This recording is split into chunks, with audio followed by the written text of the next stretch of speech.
मेरा स्वभाव ही ऐसा है, अपमान ना मुझे गमा रहा है, अपमान ना मुझे गमा रहा है। हे कृपा गुरु के चरणों की, बल और प्रताप तुम्हारा है। जिस समय मां सीता ने खेलते खेलते धनुष को उठाया तो महाराज जनक ने जब ये देखा तो उन्हें आभास हो गया कि हमारी पुत्री सीता पाणिग्रहण संस्कार के योग्य हो चुकी है। तो उन्होंने विचार किया अब क्या करूं। तो महाराज जनक ने पृथ्वी को बुलाया,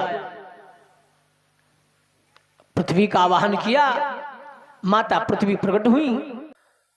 तो माता पृथ्वी ने कहा महाराज आप ऐलान कर दो कि हमारी पुत्री ने धनुष को उठाया है और जो धनुष को उठा करके तोड़ेगा उसी के साथ मेरी पुत्री का पाणिग्रहण होगा। महाराज जनक ने कहा नहीं, मैं ऐलान नहीं कर सकता। कहा क्यों? देखिए ऐलान का मतलब होता है जनरल। जैसे मान लिया जाए आपके यहां कोई उत्सव है, आपके यहां मुंडन संस्कार है, यज्ञोपवीत संस्कार है, पाणिग्रहण संस्कार है, तो वही व्यक्ति आएगा जिसको आप निमंत्रण कार्ड देंगे, हर व्यक्ति नहीं आएगा। और यदि इस यज्ञ प्रांगण में आप भंडारा बोल दें कि आज दिन भर भंडारा चलेगा, तो इसमें प्रसाद पाने के लिए कोई नहीं सोचेगा कि भाई हमारा निमंत्रण नहीं, हम कैसे पाएं भोजन। जिसकी इच्छा होगी वो आ जाएगा, बैठ जाएगा। तो ऐलान का मतलब होता है जनरल। महाराज जनक ने कहा मैं ऐलान नहीं करूंगा। कहा क्यों? माता पृथ्वी से महाराज जनक ने कहा यदि मैं ऐलान करूंगा तो लंका का राजा रावण भी आएगा, क्योंकि क्षत्रियों की सभा में ब्राह्मणों को आने से कोई नहीं रोक सकता है। और जिस रावण ने भगवान शिव के सहित कैलाश को उठा लिया हो तो क्या वो धनुष को उठा करके नहीं तोड़ सकता है? वसुंधरे, कदाचित इस रावण ने आकर के धनुष को तोड़ दिया तो क्या मैं अपनी पुत्री का विवाह उस रावण के साथ कर दूंगा? इसलिए मैं ऐलान नहीं करूंगा। माता पृथ्वी ने कहा महाराज आप ऐलान करिए, धनुष वही उठाएगा जिसको मैं चाहूंगी। महाराज जनक ने माता पृथ्वी के कहने पर ऐलान कर दिया। बड़े बड़े राजा अधिराजा आने लगे, अपने बल पौरुष के आजमाइश करने लगे, किसी के हाथों से धनुष नहीं उठा। उसी सभा में कुछ समय के बाद रंगभूमि में भगवान श्री राम पहुंचे। बड़े बड़े योद्धा धनुष उठा रहे थे, जब कोई नहीं उठा सका तो महाराज जनक थोड़ा दुखी हो गए। उनकी आंखों में आंसू आ गए कि एक साथ 10,000 राजाओं ने धनुष को उठाने का प्रयास किया, लेकिन एक भी राजा, एक भी क्षत्रिय इस धनुष को नहीं उठा सका। तो महाराज जनक जी दुखी हो गए, आंखों में आंसू छलकाए, रोने लगे और बोले ये मैं जानता होता कि पृथ्वी वीरों से रहित हो गई है तो मैं ऐसी प्रतिज्ञा नहीं करता। क्या बोले?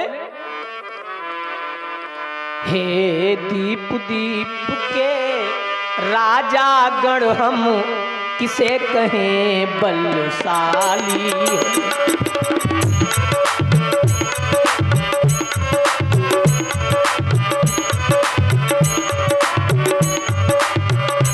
हे दीप दीप के राजा गण हम किसे कहें बलशाली है।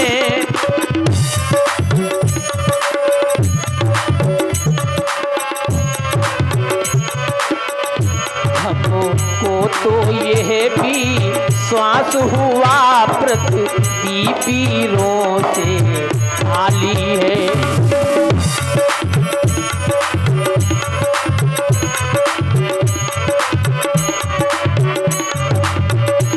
पहले ख्याल होता ऐसा तो यह बेबसी नहीं होती।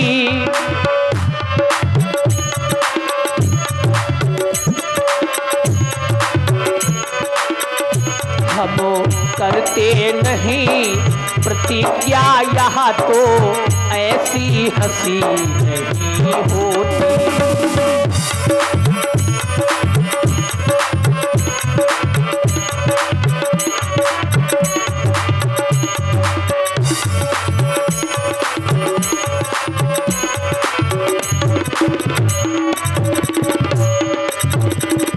महाराज जनक ने कहा, योद्धाओं, अरे क्षत्रियों, यदि ये मैं जानता होता कि पृथ्वी वीरों से विहीन हो चुकी है तो मैं ऐसी प्रतिज्ञा नहीं करता। यदि ये जानता होता कि ये पृथ्वी वीर विहीन हो चुकी है तो मैं ऐसी प्रतिज्ञा नहीं करता। अब क्या करें? यदि अपनी प्रतिज्ञा को तोड़ता हूं तो कुल की कीर्ति पे दाग लगेगा, और यदि अपनी प्रतिज्ञा को रखता हूं तो मेरी पुत्री कुंवारी रह जाएगी। महाराज जनक बड़ा दुखी हुए। जब महाराज जनक जी के श्री मुख से ऐसे शब्दों को लक्ष्मण ने सुना तो कहा, प्रभु, यदि आपका आदेश हो तो इस ब्रह्मांड को, धनुष की बात क्या है, इस ब्रह्मांड को गेंद की तरह उठा सकता हूं, कच्चे घड़े की भांति इसे फोड़ सकता हूं, छतरी के डंठल के समान इसे तोड़ सकता हूं। भगवान राम ने कहा, लक्ष्मण, बहुत बोल चुके हो, अब मौन हो जाओ। कहा, प्रभु, अभी बहुत कहां बोला? अरे जहां पर एक भी रघुवंशी होता है वहां पर किसी में इतनी क्षमता नहीं कि जो ऐसे शब्द बोल दे, और जहां पर जिस सभा में दो दो रघुवंशी बैठे हो वहां पर उन क्षत्रियों के बल को चुनौती दी जा रही हो। महाराज, आप तो जानते हो कि मेरा स्वभाव ही ऐसा है, अपमानना मुझे गमारा है, अपमानना मुझे गमारा है। हे कृपा गुरु के चरणों की, बल और प्रताप तुम्हारा है।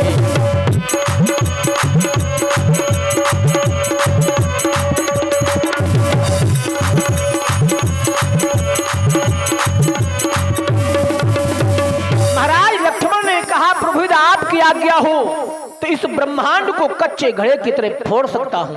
भगवान राम ने कहा, बस यही तो अधिक बोल गए हो लक्ष्मण, यदि ब्रह्मांड को फोड़ दोगे तो फिर स्वयं कहां रुकोगे? लक्ष्मण ने कहा, प्रभु, बहुत नहीं बोले, वो आपकी कृपा के ऊपर बोल पड़े, क्योंकि हमने कच्चे घड़े की तरह फोड़ने के लिए कहा है। ध्यान से समझिएगा, कच्चा घड़ा जब फूटता है तो दोबारा बनाया जा सकता है, और जब पक्का घड़ा फूटता है तो दोबारा बनाया नहीं जा सकता है। लक्ष्मण ने कहा, प्रभु, आपके बल पर हमने बोले, क्योंकि आप तो इसको, इस ब्रह्मांड को फिर से बना दोगे ना, तो मैं कच्चे घड़े की तरह फोड़ने की बात कही है। कहा, कुछ भी कहा हो, ठीक है लक्ष्मण, बैठ जाओ। लक्ष्मण भैया तो बैठ गए। अब भगवान श्री राम गुरु जी के द्वारा जब आदेश पाते हैं, गुरु जी कहते हैं, राम, कि उठहु राम भंजहु भव चापा,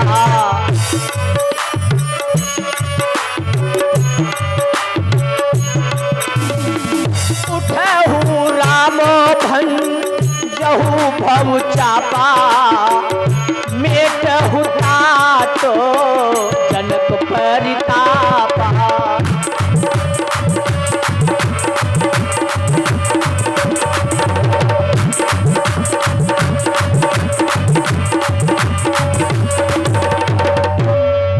गुरुदेव ने कहा, राम उठो और शिव जी के विशाल धनुष को तोड़ करके और महाराज जनक के ताप को दूर करो।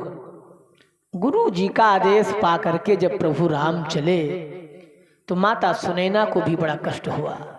माता सुनैना ने विचार किया कि बड़े बड़े योद्धा धनुष को तिल भर हिला नहीं पाए और ये सुकुमार बालक धनुष को कैसे तोड़ेगा। उसी चंचला नाम की सखी ने समझाया, कहा, मां चिंता ना करो, देखने में तो बालक हैं लेकिन इनके पराक्रम को तुम नहीं जानती हो। जिन्होंने अहिल्या का उद्धार किया हो, जिन्होंने ताड़का का वध किया हो, जिन्होंने महर्षि विश्वामित्र की यज्ञ को निर्विघ्न संपन्न किया हो, उन्हें तुम साधारण समझ रही हो।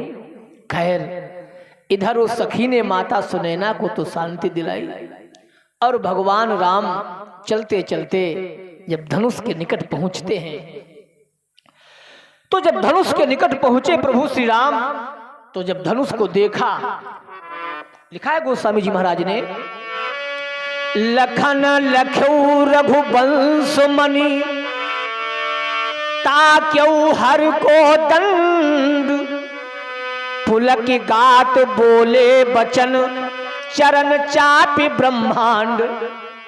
जो ही लक्ष्मण ने देखा कि प्रभु श्री राम धनुष को तोड़ने के लिए उसको देख रहे हैं, इसको उठाएंगे अभी मैंने कहा था कि माता पृथ्वी ने कहा था कि महाराज आप ऐलान करो, धनुष वही उठाएगा जिसको मैं चाहूंगी।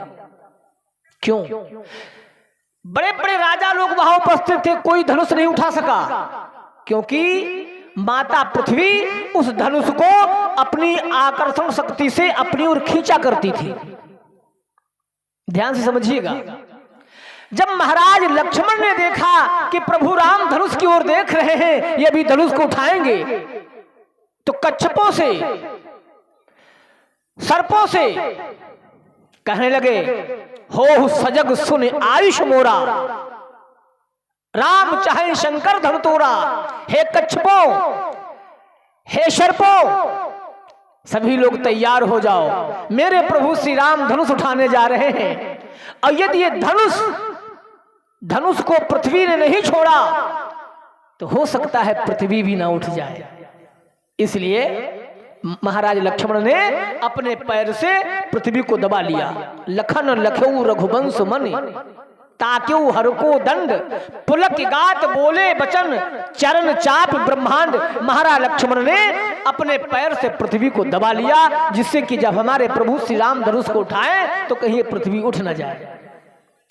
खैर, अब भगवान राम धनुष के पास जाते हैं, प्रणाम करते हैं, धनुष की प्रदक्षिणा करते हैं और धनुष को उठा लेते हैं। जब भगवान राम ने धनुष को उठा लिया तो वहां पर गोस्वामी जी ने लिखा है कि तेहि क्षण राम मध्य धन तोरा, क्षण भर में काम कर दिया। क्यों?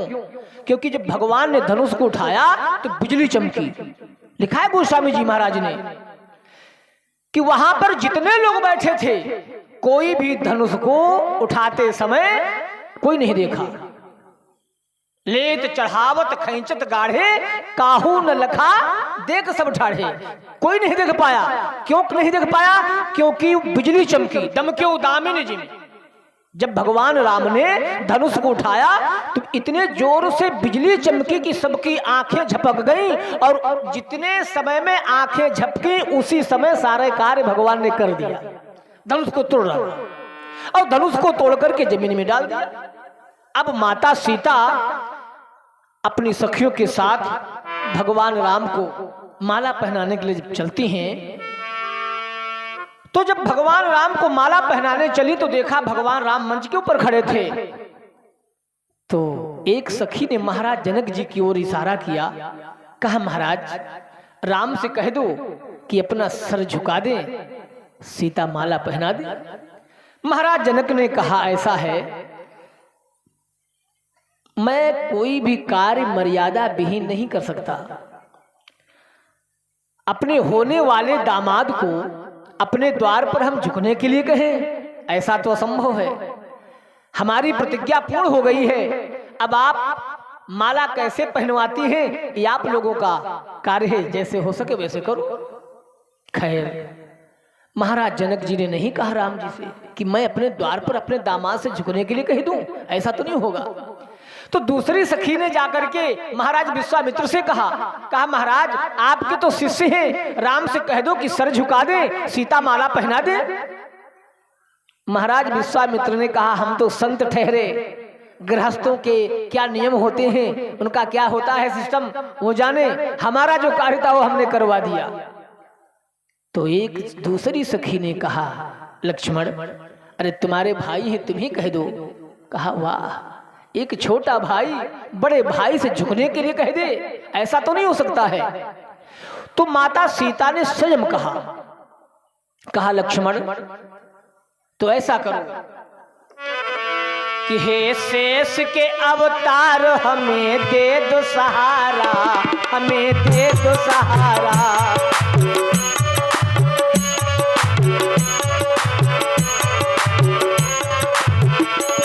हे शेष के अवतार हमें दे दो सहारा। भूलूंगी नहीं, भूलूंगी नहीं जन्म भर एहसान तुम्हारा, एहसान तुम्हारा।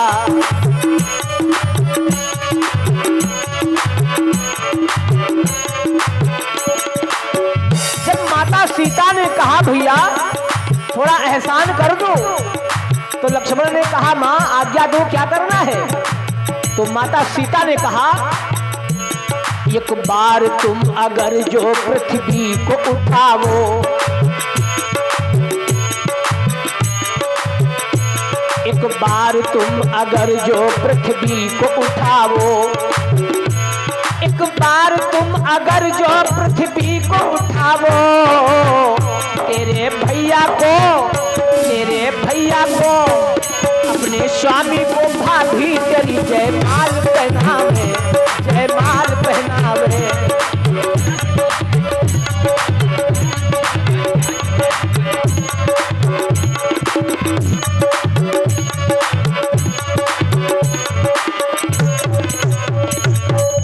माता सीता ने कहा लक्ष्मण पृथ्वी को उठा दो तो मैं तुम्हारे भैया को माला पहना दूं। लक्ष्मण ने कहा मां तो क्या जितनी दूर में आप खड़ी हो उतनी दूर की पृथ्वी को काट करके उठा दूं? अब कहा कुछ भी करो। कहा यदि मैं पृथ्वी को उठाऊंगा सब मामला जैसा का तैसा रहेगा। तो कहा तो फिर कुछ करो। तो लक्ष्मण ने कहा एक उपाय है। कहा बोलो। कहा मैं अचानक जाऊं और भैया के श्री चरणों में गिर जाऊं, जब साष्टांग प्रणाम करने लगूं और वो मुझे जब उठाने लगे उसी समय आप माला पहना देना। कहा ठीक है भैया। लक्ष्मण भैया गए और प्रभु श्री राम के चरणों में साष्टांग लेट गए। अचानक जब साष्टांग लेट गए तो प्रभु राम झुक करके उठाने लगे, लेकिन लक्ष्मण नहीं उठे। क्यों नहीं उठे? क्योंकि अभी माला नहीं पड़ी है। इतने में सखियों ने आकर के सीता के हाथों से राम के गले में माला पहनवा दिया। जब माला पहना करके चल पड़ी माता सीता तो सखियों ने कहा सीता कम से कम अब इन्हें प्रणाम तो कर लो। तो माता सीता ने इनकार कर दिया। कहा नहीं प्रणाम नहीं करूंगी। कहा क्यों? तो लिखा है हमारे महाराज जी ने कि गौतम तीय गति सुरति करी नहीं पर सत पग पानी, मन बिहसे रघुवंश मणि प्रीति अलौकिक जान। गौतम तीय गति सुरति कर। माता सीता को उस समय गौतम ऋषि की पत्नी अहिल्या की याद आ गई। अहिल्या की याद आ गई तो उन्होंने माता सीता ने प्रभु श्री राम के चरणों का स्पर्श नहीं किया। क्या याद आ गई? बहुत हमारे भाई बंधु कहते हैं कि सीता ने सोचा इनके पैरों की धूल में कोई जादू है जो पत्थर से नारी बना देती है। यदि मैं इनके श्री चरणों को प्रणाम करूंगी तो हमारी 10 अंगुलियों में 10 अंगूठियां हैं, 10 अंगूठियों में 10 नग रखे हुए हैं, कहीं ये हमारी सवत ना बन जाए। ऐसा कहते हैं कुछ लोग, लेकिन ऐसा है नहीं। क्योंकि जब किसी को प्रणाम किया जाता है तो अंगुली के अग्रभाग से प्रणाम किया जाता है और अंगूठी कहां पहनी जाती है? अंगुली के पीछे वाले हिस्से में। तो यहां पर धूल लगने का कोई औचित्य नहीं है। तो क्या ध्यान आया? ध्यान से समझिएगा। माता अहिल्या का और भगवान श्री राम के चरणों का स्पर्श 2 बार हुआ। भगवान श्री राम के चरणों का और माता अहिल्या का स्पर्श 2 बार हुआ। एक बार भगवान राम गुरुदेव भगवान विश्वामित्र का आदेश पाकर के कि परसत पग पावन शोक न शामन, प्रगट भई तप पुंज सही। प्रभु राम जब अपने गुरु जी का आदेश पाए तो प्रभु राम अपना चरण अहिल्या को स्पर्श कराया। परसत पद पावन शोक न सामन, प्रगट भई तप पुंज सही। जब प्रभु राम ने अपनी तरफ से अहिल्या को अपना पैर स्पर्श कराया तो अहिल्या प्रकट हो गई, यानी राम जी का और अहिल्या का संयोग हो गया। और अहिल्या ने जब भगवान श्री राम के चरणों का स्पर्श किया तो गई पतिलोक आनंद भरी। ध्यान से समझिएगा, जब राम ने अहिल्या को अपना पैर स्पर्श कराया तो राम का और अहिल्या का संयोग हुआ, और जब अहिल्या ने अपनी तरफ से भगवान श्री राम के चरणों का स्पर्श किया तो राम का और अहिल्या का वियोग हो गया। यानी अहिल्या कहां चली गई? उड़ गई, अपने पति के लोक को चली गई, अपने पति के पास चली गई। तो माता सीता को ये बात याद आ गई कि अहिल्या को जब इन्होंने अपना पैर छुआया था तो अहिल्या का और इनका संयोग हुआ था, और उन्होंने जब छुआ था तो वियोग हुआ था। इसलिए इन्होंने धनुष तोड़ा है, हमने माला पहनाई है, हमें संयोग की आवश्यकता है, ना कि वियोग की। यदि मैं इनके चरणों का स्पर्श करूंगी तो ऐसा ना हो अहिल्या की तरह हमारा भी वियोग ना हो जाए, इसलिए ये खुद अपना पैर हमें छुआ दे, लेकिन मैं नहीं छूंगी। इसलिए गोस्वामी जी ने लिखा कि गौतम तिय गति सुरति करी, नहीं पर सत पग पान, मन बिहसे रघुवंश बड़ी प्रीति अलौकिक जान। अलौकिक प्रीति को देखा जब भगवान ने तो बिहसे, मतलब बड़े जोर से हंस पड़े भगवान। देखिए, मुस्कुराना और बिहसना अंतर होता है। बिहसने का मतलब होता है बड़े जोर से हंस पड़े। भगवान राम ने जब सीता में ऐसी अलौकिक प्रीति देखा कि वाह, ये कैसा भाव है सीता के हृदय में, यदि मैं इनको प्रणाम करूंगी तो कहीं हमारा इनका वियोग ना हो जाए, और मैं वियोग नहीं चाहती हूँ। माता सीता ने भगवान श्री राम जी के श्री चरणों का स्पर्श किए बिना और अपनी माँ के पास चली गई। और उधर भैया उसी समय हमारे भगवान श्री परशुराम जी का आगमन हो गया। और जो ही परशुराम जी महाराज आए, बड़े बड़े क्षत्रिय महारथी लोग वहां पर बैठे थे, जो ही देखा कि देखा भृगुपति बेस कराला,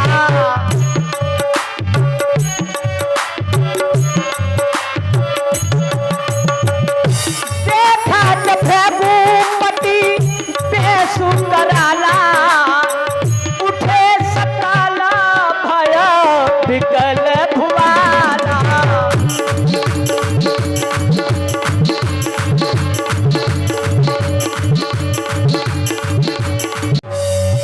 देखत भृगुपति बेस कराला।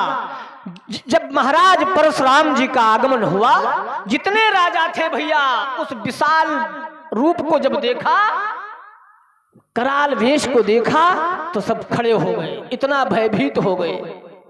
तुरंत परशुराम जी भगवान के चरणों में गिरने लगे। पित समेत कही कही निज नामा, लगे करण सब दंड प्रणामा। पिता का नाम बताते हैं, जानते हो क्यों?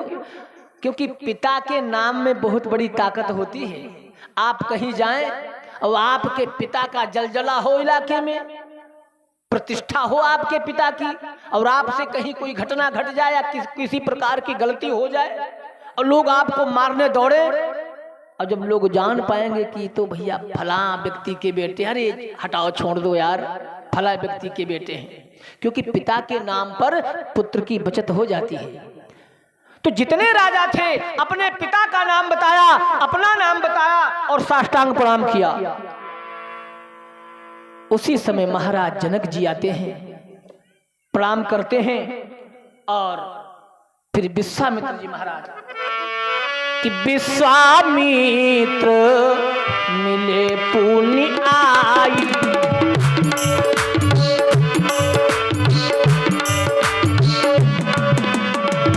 विश्वामित्र मिले पुण्य आई,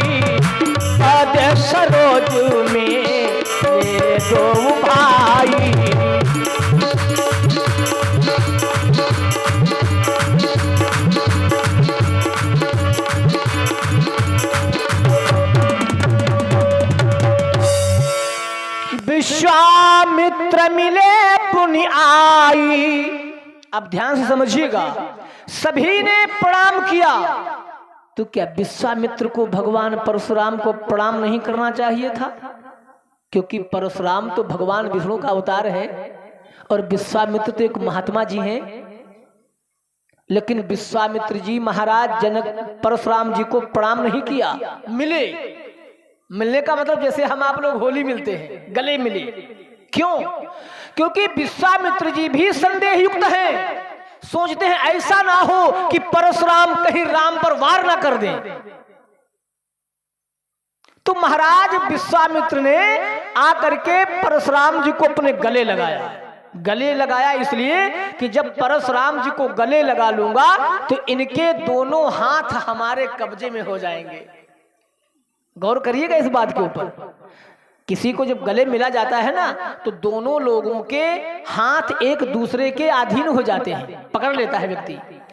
तो विश्वामित्र मिले पुण्याई, विश्वामित्र महाराज परशुराम को मिले, उनके हाथों को पकड़ लिया। फिर बाद में राम लक्ष्मण को इशारा किया कि अब इन्हें प्रणाम करो, क्योंकि इनके हाथ हमारे कब्जे में हैं, तुम पर वार नहीं कर पाएंगे। अब खैर प्रभु राम और लक्ष्मण दोनों भाइयों ने परशुराम जी महाराज को प्रणाम किया और फिर अपने अपने आसन पर बैठ गए। उसके बाद परशुराम जी ने कहा, जनकराज भाई तुम्हारे वहां बड़ी भीड़ है, कोई उत्सव है? क्या था, इतनी भीड़ क्यों है? महाराज परशुराम के वचनों को सुनकर के जनक जी ने कहा, महाराज हमारे वहां एक शिव जी का विशाल धनुष रखा हुआ था। एक बार हमारी पुत्री ने, सीता ने उस धनुष को जब उठाया तो हमने प्रतिज्ञा किया कि जो इस धनुष को तोड़ देगा उसी के साथ पुत्री का पाणी ग्रहण संस्कार होगा।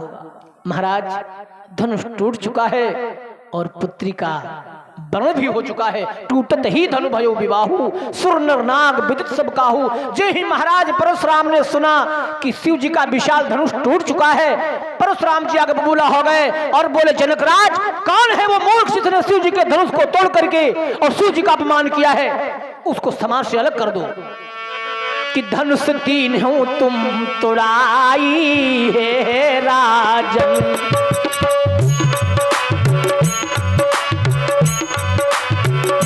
धनुष तीन हूं तुम तोड़ाई है राजन।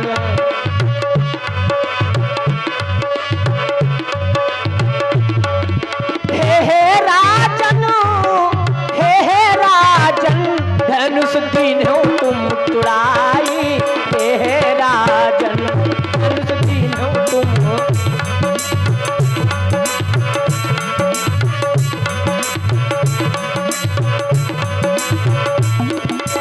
किसने ऐसा साहस कीना धनुष शंभु का तोड़ा, किसने ऐसा साहस कीना धनुष शंभु का तोड़ा, किसने भरे स्वयंवर में सीता से नाता जोड़ा, नाम वही का जो बताई हे राजन, धनुष तीनों तुम तोड़ाई हे राजन।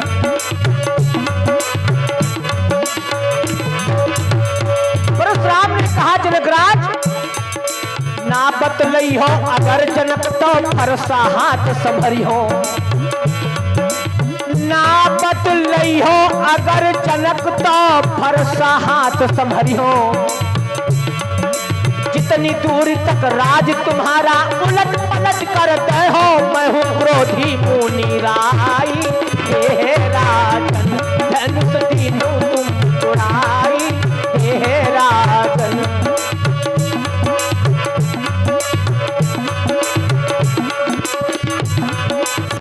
प्रेम से बोलिए सच्चिदानंद भगवान की। तो परशुराम ने कहा, जनकराज जिसने शिव जी के धनुष को तोड़ा है उसको समाज से अलग कर दो। जब महाराज परशुराम जी का इतना क्रोध हुआ तो मन पछतात सिय महतारी, मन पछतात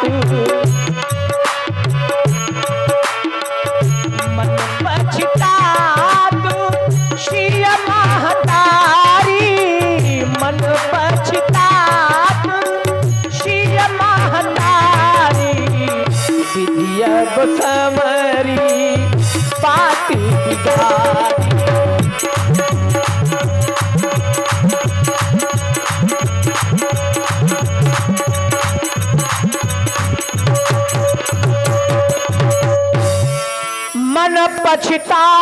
सिय महतारी। माता सुनैना बहुत दुखी हैं। अब तो विधाता ने बनी बनाई बात को बिगाड़ दिया, बड़ा दुखी हैं। और उधर भृगुपति कर स्वभाव सुनि सीता, अरध निमेष कल्प समबीता। अरध निमेष जानते हो किसे कहते हैं? निमेष मतलब पलक गिरने में जितना समय लगता है उसका आधा समय माता सीता को कल्प के समान व्यतीत हो रहा है। भगवान राम ने जब माता सीता को देखा दुखी, सभय बिलो के लोग सब और देख जानकी भीर। भगवान राम ने जब सीता को भयभीत देखा तो खड़े हो गए। ये देखिए बड़प्पन भगवान का। आजकल जब कोई बड़ा व्यक्ति होता है तो उसे अपने से छोटे के आगे हाथ जोड़ने में बड़ी शर्म लगती है? एक बात याद रखना, धन संपदा से कोई बड़ा नहीं होता है, बड़ा संस्कारों से होता है। और समाज में हमको आपको संस्कार कैसे लेने चाहिए, ये भगवान राम से सीखो। क्या भगवान राम जानते नहीं थे परशुराम जी को ये कौन है? जानते थे, क्योंकि विष्णु भगवान का वो अवतार थे परशुराम जी, उन्हें सब पता था, वो पूर्ण ब्रह्म थे भगवान राम। लेकिन नहीं, उन्होंने वहां पर जब परशुराम जी को ऐसी दशा में देखा तो खड़े हो गए और हाथ जोड़ करके कहा क्या कि नाथ शंभु धनु भंजनिहारा, होई क्यों यकदास तुम्हारा। कि आय सुकाह कही किन मोही, सुनि रिसाई बोले मुनि को ही। हे नाथ, शिव जी के विशाल धनुष को तोड़ने वाला कोई आपका दासी होगा। अब बोले सेवक के लिए आपको आदेश क्या है, आपका क्या क्या है? और बिना किसी प्रकार का विलंब किए आपकी आज्ञा का पालन होगा। बोलो महाराज। परशुराम ने जो ही सुना तो कहा राम कि सेवक सोज करे शवकाई, अरि करनी कर करिय लराई। कि सुनहु रामो जही शिव धनु तोरा।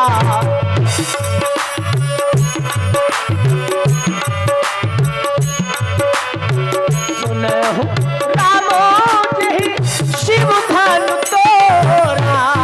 सहस्र बाहु समो सोरी तुमोरा। सहस्र बाहु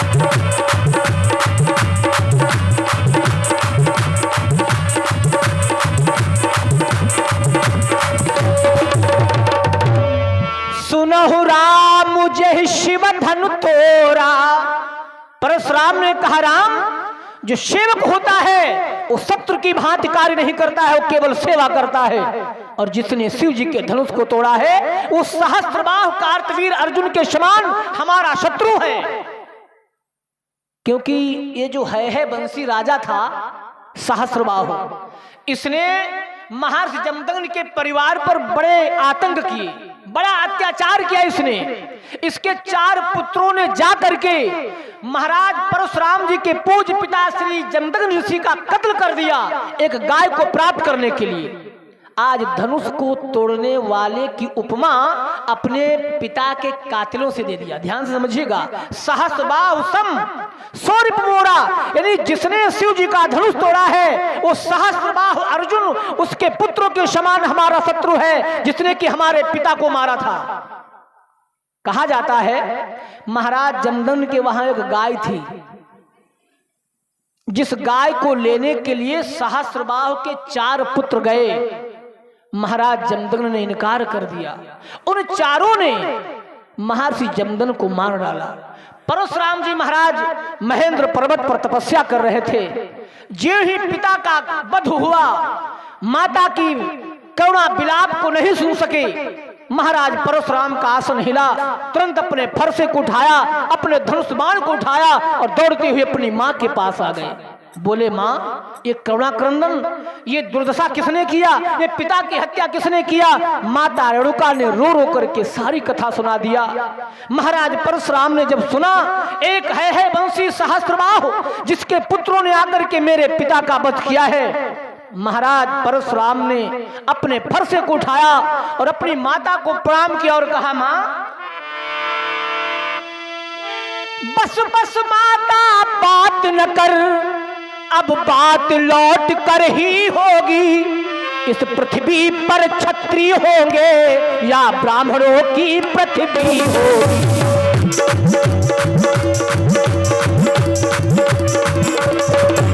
पृथ्वी पर क्षत्रिय होंगे या ब्राह्मणों की पृथ्वी होगी।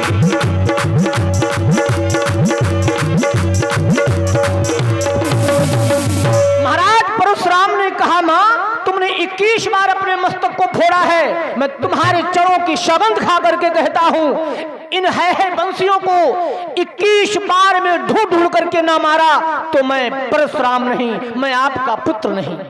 महाराज परशुराम ने उठाया फरसा और 21 बार में है बंसियों का नामो निशान मिटा दिया। बहुत से लोग कहा करते हैं कि जब परशुराम ने सभी क्षत्रियों का संहार कर दिया तो फिर क्षत्रिय कहां से आ गए। ये सोच बहुत गलत है। यदि परशुराम ने सभी क्षत्रियों का संहार किया होता तो जिस समय धनुष तोड़ा गया था वहां पर तो तमाम क्षत्रिय थे, तो फिर वो क्षत्रिय कहां से आ गए थे। उसी जमाने में महाराज जनक थे, उसी जमाने में महाराज दशरथ थे, उनको भी जिंदा नहीं बचना चाहिए था। परशुराम जी ने केवल है वंशियों का विनाश किया जिनका आज भी कहीं नाम सुनने को नहीं मिलता है। परशुराम जी महाराज कहने लगे, राम जिसने हमारे पिता का कत्ल किया था उसके समान वो हमारा शत्रु है, इसलिए उसको समाज से अलग कर दो।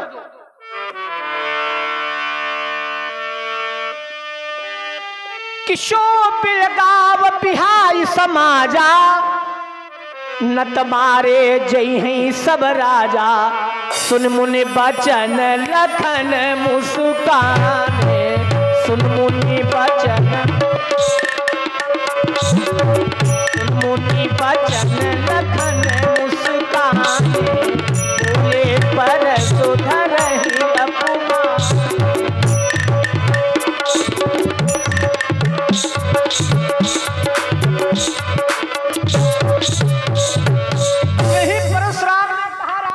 उसको समाज से अलग कर दो, अन्यथा जितने राजा हो सबके सब मारे जाओगे। तो लक्ष्मण जी हंस पड़े। और एक बात याद रखना, कोई व्यक्ति आवेश में हो और उसके सामने आप हंस हंस करके बात करो, हंस हंस करके उत्तर दो, समझ लो कि आग में घी डालने के बराबर वो काम करेगा। तो लक्ष्मण मुस्कुराए और बोले, महाराज कि बहुधनु ही तो लड़काई, कबहु न असरिस किन्ह गुसाई।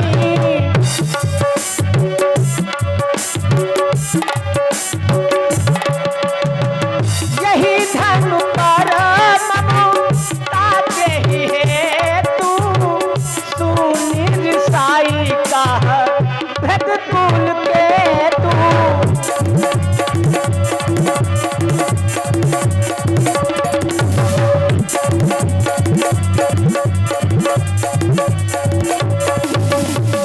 महाराज लक्ष्मण ने कहा, मुनिवर बाल्यावस्था में हमने तमाम धनुषियां तोड़ा था, तब आप इतना नाराज नहीं हुए थे, और आज इस धनुष से कौन सा प्यार है, कौन सी ममता है जो इतना नाराज हो रहे हो। ध्यान से समझना, कहा गया है कि परशुराम का और लक्ष्मण जी का यहां पहला मिलन है। रामावतार में परशुराम का और लक्ष्मण का पहला मिलन। फिर महाराज लक्ष्मण ने इनके वहां कौन सी धनुषियां तोड़ी थी। अंतर कथाओं में लेख आया है कि जब ये है बंसियों को मार करके उनकी धनुषियों को इकट्ठा करके अपने आश्रम पर रख लिया, तो शास्त्रों की अनुमति है, शास्त्रों का कहना है कि इनके लोगों के जो हथियार थे सजीव रहा करते थे, ये निर्जीव नहीं थे, ये हथियार सजीव थे। तो इनके हथियारों से पृथ्वी व्याकुल हो गई, इतना भार वजन हुआ तो पृथ्वी को उन आतताइयों के हथियारों का भार जब नहीं सहन हुआ तो विचार किया अब क्या किया जाए। तो शेषनाग जी एक बालक का रूप बनाया और माता पृथ्वी एक लौकिक स्त्री का रूप बनाया और परशुराम जी के आश्रम पर पहुंच गए। जाकर के प्रणाम किया और कहा, महाराज हमारा बेटा धनुष विद्या सीखना चाहता है, यदि हो सके तो आप शिक्षा दे दो। थोड़ा हमारा बालक शरारती है, किसी भी गुरुकुल में इसका किसी ने नाम नहीं लिखा यानी भर्ती नहीं किया, यदि हो सके तो आप हमारे बेटे को धनुष विद्या सिखा दो। परशुराम ने कहा ठीक है, कोई बात नहीं है। अब माता पृथ्वी और शेषनाग जी उस बालक के रूप में परशुराम जी के आश्रम पर रहने लगे। धीरे धीरे समय व्यतीत होता गया। एक दिन की बात, परशुराम जी महाराज कहीं विचरण करने चले गए। उसी समय बालक का रूप धारण करने वाले हमारे अनंत भगवान शेष जी उन धनुहियों को तोड़ डाला, क्योंकि धनुहियों को तोड़ने ही तो गए थे। जब धनुहियों को तोड़ डाला, उसके बाद जब भगवान परशुराम जी आए तो माता पृथ्वी ने कहा, महाराज हमारे बेटे ने बहुत बड़ी गलती कर दिया है। कहा क्या हुआ? कहा जो आपके वहां धनुइयां रखी थी उनको तोड़ डाला है, बड़ा अपराध किया। अरे कहा कोई बात नहीं है, बालक है ही है। अरे वो धनुइयां जो थी निरर्थक थी, कोई बात नहीं है, चिंता मत करो। अब वही बालक यानी वही शेष जी लक्ष्मण के रूप में अवतरित हुए हैं। तो परशुराम जी से कहते हैं महाराज कि बहु धनुही तो लरिकाई,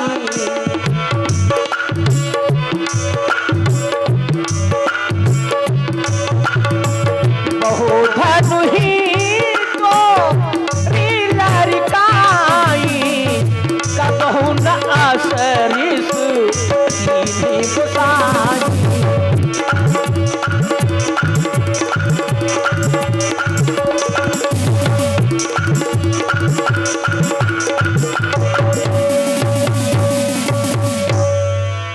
कि बहु धनुही तोरी लरिकाई, कबहु न असरिस कीन गोसाई। हे महाराज यही धनु पर ममता के हेतु, सुनि रिसाई कहा भृग कुल के तू।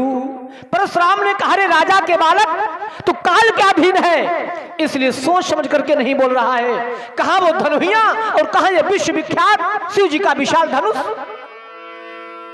जे ही महाराज परशुराम ने इतना कहा तो लक्ष्मण फिर हंस पड़े। कहा महाराज कि लखन कहा हंसी हमरे जाना,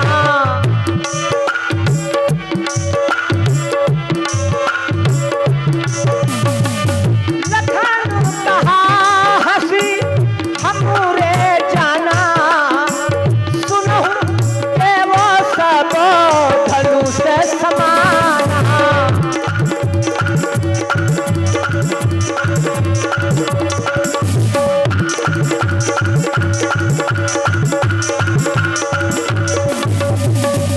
लक्ष्मण जी हंसे और बोले महाराज अरे हमारी नजर में तो सभी धनुष समान हैं। अरे धनुहिया और धनुष में फर्क क्या है? और महाराज ये पुराना धनुष टूट जाने से आपकी क्षति कौन हो गई? का क्षति लाभ जीर्ण धन तोरे। अरे पुराना धनुष टूट गया, आपकी कौन सी हानि हो गई महाराज? और देखा राम नैन के भोरे और छुमत टूट रघुपति न दोषो। ध्यान से समझिएगा, यहां पर लक्ष्मण कह रहे हैं इसमें हमारे प्रभु का कोई दोष भी नहीं। उन्होंने जो ही इसका स्पर्श किया तो टूट गया, छुमत टूट। अब गौर करिएगा, लक्ष्मण कह रहे हैं छुवत टूट, और वहां क्या लिखा है? तेहि क्षण राम मध्य धनु तोरा। एक तरफ लिखा है राम ने बीच से धनुष को तोड़ दिया, और एक तरफ लिखा है छुवत टूट। जानते हो क्यों? जो चौपाई लिखी है तेहि क्षण राम मध्य धनु तोरा, ये किसका वाक्य है? ये वाक्य है काक भुसुंडी जी का, ये वाक्य है भगवान शंकर का, ये वाक्य है याज्ञवल्क्य जी का। शंकर जी पार्वती को कथा सुना रहे हैं, काक भुसुंडी जी गरुड़ जी को कथा सुना रहे हैं, याज्ञवल्क्य जी महाराज भरद्वाज जी को कथा सुना रहे हैं। तो तेहि क्षण राम मध्य धन तोरा, ये कौन कह रहा है? वो वक्ता लोग कह रहे हैं। वो जो 3 वक्ता हैं, याज्ञवल्क्य, काकभूषुंडी और शंकर जी, ये वक्ताओं का वाक्य है कि तेहि क्षण राम मध्य धन तोरा। और छुवत टूट, ये वाक्य किसका है? ये लक्ष्मण का वाक्य है। अच्छा, लक्ष्मण ने यहां क्यों ऐसा कहा? जब राम ने धनुष को तोड़ दिया था तो फिर लक्ष्मण जी झूठ क्यों बोले कि छुवत टूट रघुपति न दोषो? क्योंकि विपक्षी के मनोबल को कमजोर करने के लिए स्वामी की प्रशंसा जरूरी है। यहां पर लक्ष्मण अपने प्रभु राम के बल का परिचय दे रहे हैं परशुराम जी को कि सोचो, जिसके छूने से धनुष टूटा होगा और जब वो तोड़ने का काम करेगा तब क्या दशा होगी। तो लक्ष्मण जी कह रहे हैं छुवत टूट रघुपति न दोषु, मुन बिन काज करी कत रोसु। तो बोले चितई परस की ओरा, लक्ष्मण परशुराम ने अपने फरसी की ओर देखा और कहा बालक कि बोले चिताई परसु की ओरा।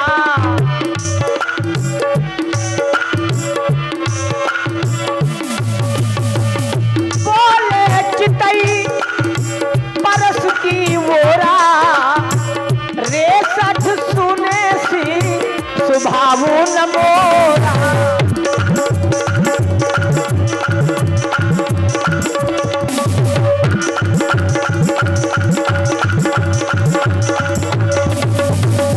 परशुराम ने अपने फरसे की ओर देखा और कहा रे सठ, तू मेरा स्वभाव नहीं जानता है, तुझे एक बालक मान करके छोड़ रहा हूं। बालक बोल बधौ नहीं तो ही मुन जड़ जान नहीं मोहि, तुझे एक बालक मान करके छोड़ रहा हूं, तू मुझे नहीं जानता है। तो लक्ष्मण ने कहा महाराज, आप मुझे बालक मान करके छोड़ रहे हो और मैं पुनि पुनि मोहि दिखाव कुठारू, चाह तो रावण फूक पहारू, यहाँ कुम्हर बतिया को नाही, जे तर्जनी देख मर जाही। महाराज, आप मुझे बालक मान करके छोड़ रहे हो और मैं कि भृगुसूत सामूझी जनेऊ पिलो की।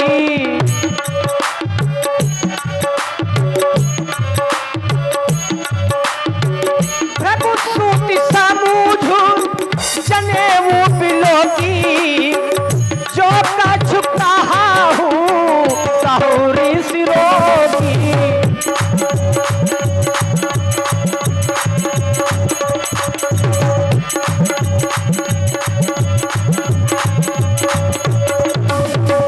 लक्ष्मण ने कहा महाराज, पहली बात आप ब्राह्मण हो, और एक बात ध्यान देना, कहा गया है देवाधीनम जगत सर्वम मंत्राधीनम च देवता, ते मंत्रा ब्राह्मणाधीनम तस्मात् ब्राह्मण देवता। जिन देवताओं के अधीन सारा जगत है वे देवता मंत्रों के अधीन हैं, और जिन मंत्रों के अधीन देवता हैं वे मंत्र ब्राह्मणों के अधीन हैं, तस्मात् ब्राह्मण देवता। महाराज लक्ष्मण ने कहा मुनिवर, आप ब्राह्मण हो, आपका जनेऊ सामने आ जाता है, और हमारे कुल की परंपरा है सुर महिषुर हरिजन अरुगाई, और हमरे कुल इन पर न सुराई। हमारे कुल की परंपरा है देवताओं पर, ब्राह्मणों पर, भगवान के भक्तों पर, गौओं पर हम लोग अपनी वीरता का परिचय नहीं देते हैं, क्योंकि बधे पाप अपकीरति हारी। यदि मार डालूं तो हत्या का दोष लग जाए, हारी स्वीकार कर लूं तो कीर्ति में दाग लग जाए। महाराज लक्ष्मण का परशुराम जी का इसी प्रकार काफी समय तक वार्तालाप चला। अंत में महाराज परशुराम भगवान राम को अपना धनुष दिया, कहा राम रमापति कर धन लेहु, खैचो मोर मिटे संदेहु। तो देत चाप आप ही चल गयु, परशुराम मन विस्मय भयउ। तुरंत भगवान राम ने अपना जो ही धनुष लिया, परशुराम जी ने भगवान की कोटि कोटि वंदना प्रार्थना करके और अहंकार आदि का त्याग करके, क्रोध का त्याग करके और प्रस्थान कर जाते हैं। प्रेम से बोलिए सच्चिदानंद भगवान की।